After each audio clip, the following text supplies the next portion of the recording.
Bismillahirrahmanirrahim. Assalamualaikum warahmatullahi wabarakatuh.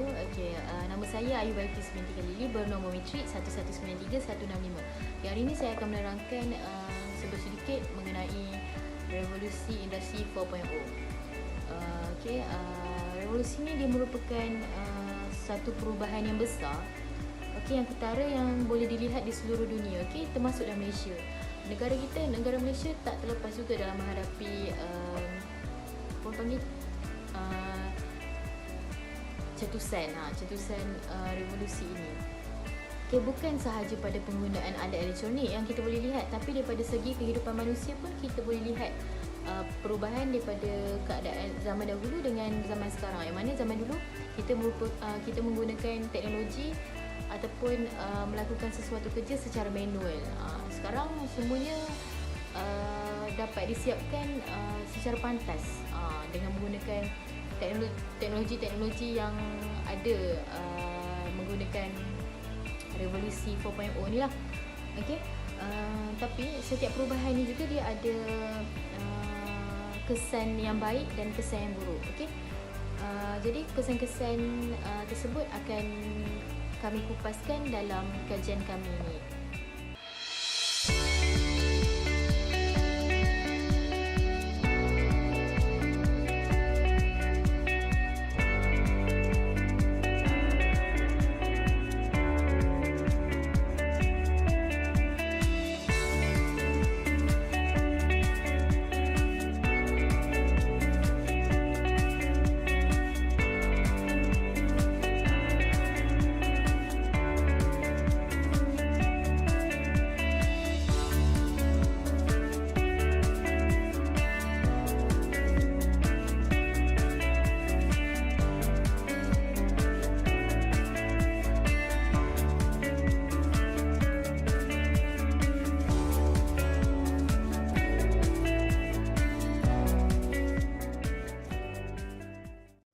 Assalamualaikum warahmatullahi wabarakatuh. Nama saya Fatin binti Muhammad Azmi, bernombor matrik 1192345.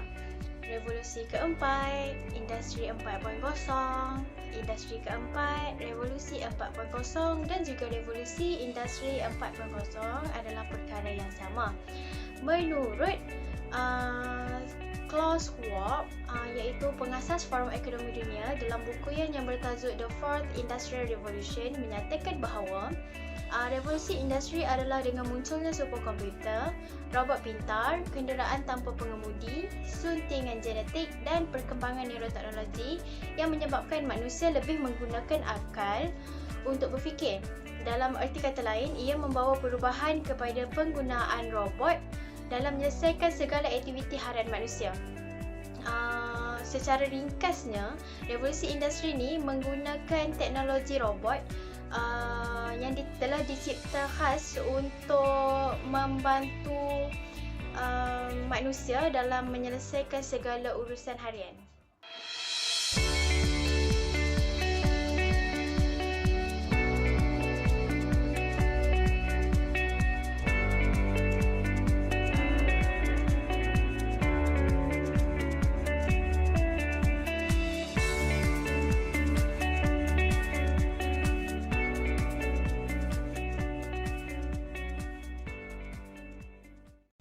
Hai, Assalamualaikum. Saya Nadia Azwar binti Syaini, bernombor matrik 1192829. Saya akan sambung pula dengan kebaikan revolusi industri 4.0 dalam aspek pendidikan. Revolusi industri 4.0 dalam aspek pendidikan adalah modul yang melangkaui batas akademik tradisional. Ianya bertujuan untuk memberi pendedahan realiti kepada para pelajar ataupun belia tentang menghadapi realiti kejayaan dan kehidupan di masa hadapan. Antara kelebihannya adalah untuk menambah pengetahuan sedia ada pada pelajar dengan menggunakan teknologi digital yang sesuai dengan arus revolusi industri 4.0. Oleh sebab itu, mereka mampu merealisasikan sesuatu tugas dengan pemikiran yang lebih kreatif dan inovatif. Di samping itu, bagi pelajar yang menghadapi masalah dalam sesetengah mata pelajaran, mereka akan diberi peluang untuk membuat latihan yang lebih banyak dan berkesan sehingga mencapai tahap yang dikehendaki. Di sini, guru akan dapat melihat dengan jelas pelajar mana yang yang memerlukan pertolongan dalam sesuatu bidang tersebut. Seterusnya, ianya untuk membantu tenaga pengajar dalam melaksanakan sesi pembelajaran dan pengajaran, sesi PDP dengan lebih teratur dan efektif. Walau bagaimanapun, warga pendidik perlu bersedia dengan pengetahuan ICT bagi membolehkan mereka mendepani cabaran revolusi industri 4.0. Oleh sebab itu, pihak kementerian berperanan memberikan pendedahan kepada tenaga pengajar tentang ilmu ICT serta menawarkan kursus yang relevan dengan teknik pembelajaran yang selaras dengan revolusi industri 4.0. Sekaligus ini dapat membantu melaksanakan sesuatu perancangan yang telah diatur oleh kerajaan maupun kementerian.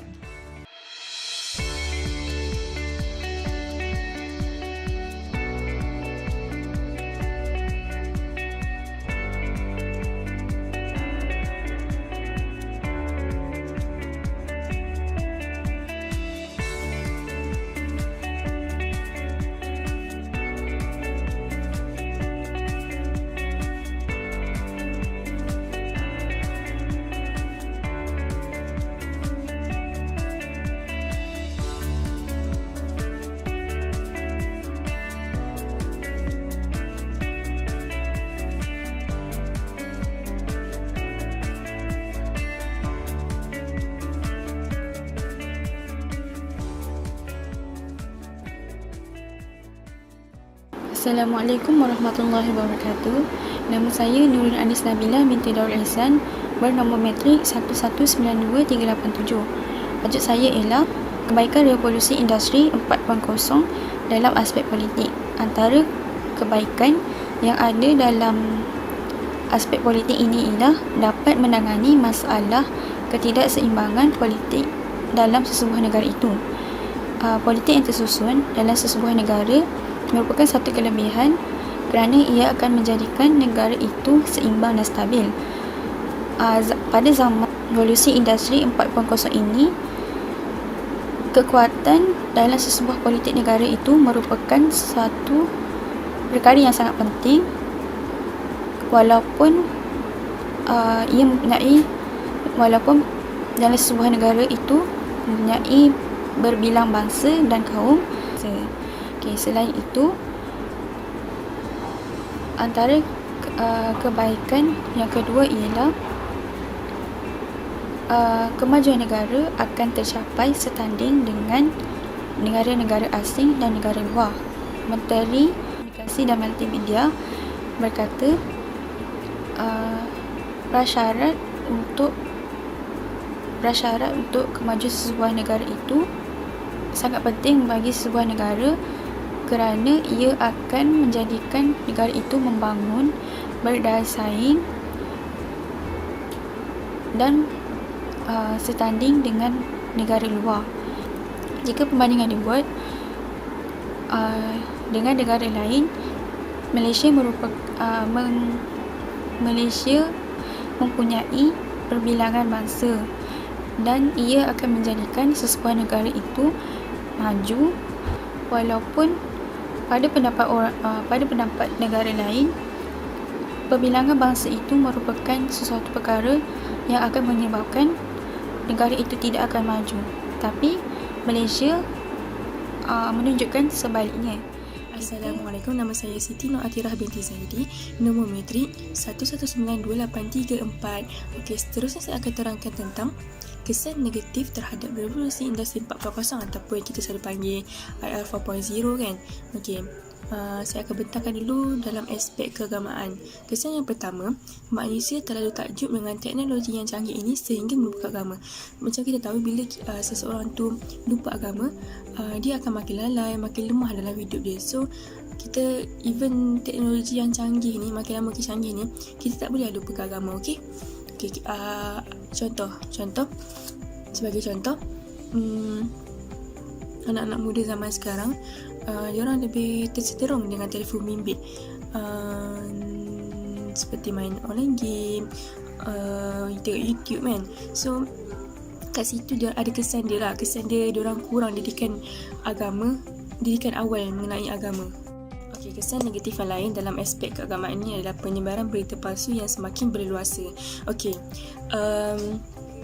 dalam konsep Islam, kita perlu tabayun sesuatu berita ataupun cerita dulu sebelum kita mempercayainya. Kita kena pastikan cerita tu ataupun berita tu benar ataupun berita palsu je. Okay, ulama abad ke-14 Ibn Khatir mendefinisikan tabayun itu sebagai proses pemantauan berita ataupun peristiwa sebelum menyebarkannya. So kat sini Islam memang sangat mementingkan proses tabayun tu. Kita kena tabayun dulu baru kita boleh sebarkan, percaya semua kan. Okay, sebagai contoh, bila sekarang ni teknologi kan, ada teknologi yang boleh mengedit muka kan, boleh mengedit muka. So bila kat sini, bila ada teknologi yang macam ni, orang akan ambil kesempatan untuk mengedit muka orang, macam contohnya ustaz-ustaz dan ulama yang menjadi tempat rujukan hal ehwal agama masyarakat kan. So bila diorang mengedit muka ustaz-ustaz dan ulama ni, diorang akan memfitnah ustaz-ustaz ni melakukan perkara terkutuk, sedangkan ustaz-ustaz tu tak buat pun.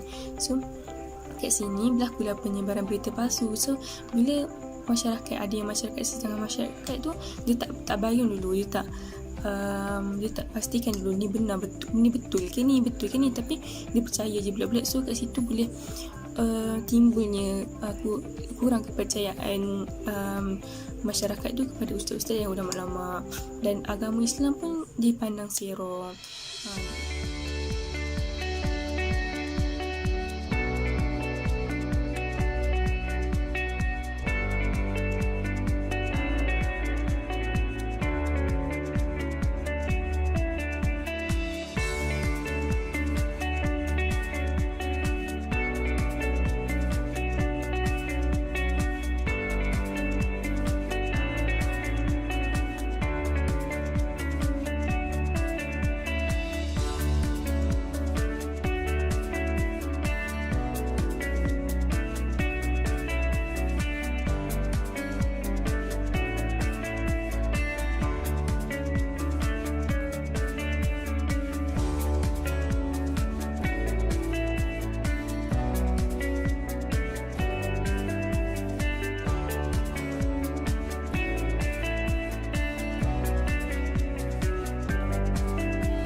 Okey, jadi yang terakhir sekali adalah kesimpulan yang dapat dibuat ni.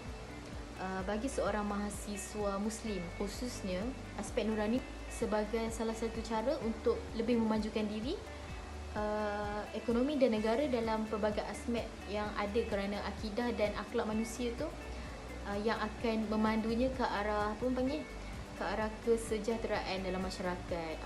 Boleh kiranya bila kita ada kesan industri 4.0 dah dalam masyarakat kita. Okey, jadi untuk cabaran ataupun cadangan untuk kita hadapi revolusi industri ni adalah sebagai mahasiswa khususnya kita perlu mempersiapkan diri dengan pelbagai ilmu pengetahuan seperti kemahiran soft skill dan memilih jurusan yang betul yang mempunyai pasaran pekerjaan yang luas di masa akan datang. Okay? Dan kita boleh mempersiapkan ilmu pengetahuan untuk mengelakkan diri daripada mempercayai berita-berita palsu dan maklumat-maklumat yang tidak sahih. Okay, akhir sekali revolusi 4.0 ni kita dapat mengawalnya dengan etika dan akhlak. Jadi jika kita sebelum kita nak menggunakan sesuatu teknologi tu, jika kita menggunanya ke arah tujuan yang baik, pastinya ia tidak akan berlaku kemudaratan di masa akan datang. Okey, sekian sahaja daripada saya.